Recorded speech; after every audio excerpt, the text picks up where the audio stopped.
My sister-in-law accidentally sent me a text meant for my husband. It wasn't an accident. The message came through at 2 a.m. on a Tuesday. I was up feeding our 6-month-old when my phone lit up with her name.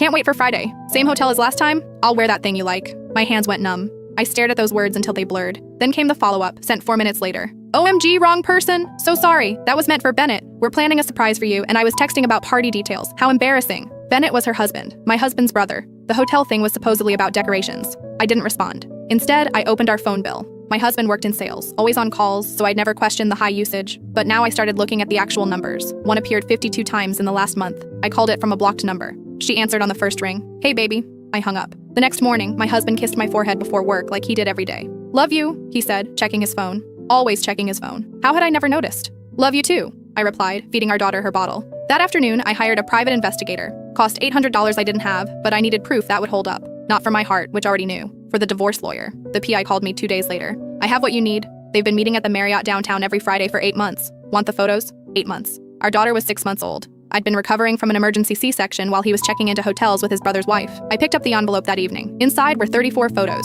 Time-stamped, dated, undeniable. Them entering together, leaving together. One shot of them kissing in the parking garage made my stomach turn. I didn't confront him. Not yet. Instead, I called my brother-in-law Bennett. We need to talk. In person. Come alone. He showed up at a coffee shop looking confused. I slid the envelope across the table, without a word. Watched his face drain of color as he flipped through each photo. His hands started shaking around image 15. How long have you known? He finally asked. 2 days. You? I suspected for a month, but I hoped. His voice cracked. We have 2 kids. I have 1, I said. And she deserves better than this. We sat in silence for a long moment. Then my brother-in-law said something that changed everything. My lawyer said if we coordinate our divorces and file together, we can protect ourselves financially. They've been using joint accounts. Your husband's been transferring money to her. We can trace it all. That night, my brother-in-law and I met with his attorney. Turned out my husband had been funneling $2,000 a month into an account under her name. Money I thought was going to our daughter's college fund. The lawyer smiled. This is actually perfect. Financial infidelity, misuse of marital assets, and we have documentation of everything. We planned it carefully. My brother-in-law would file on Monday. I'd file on Tuesday.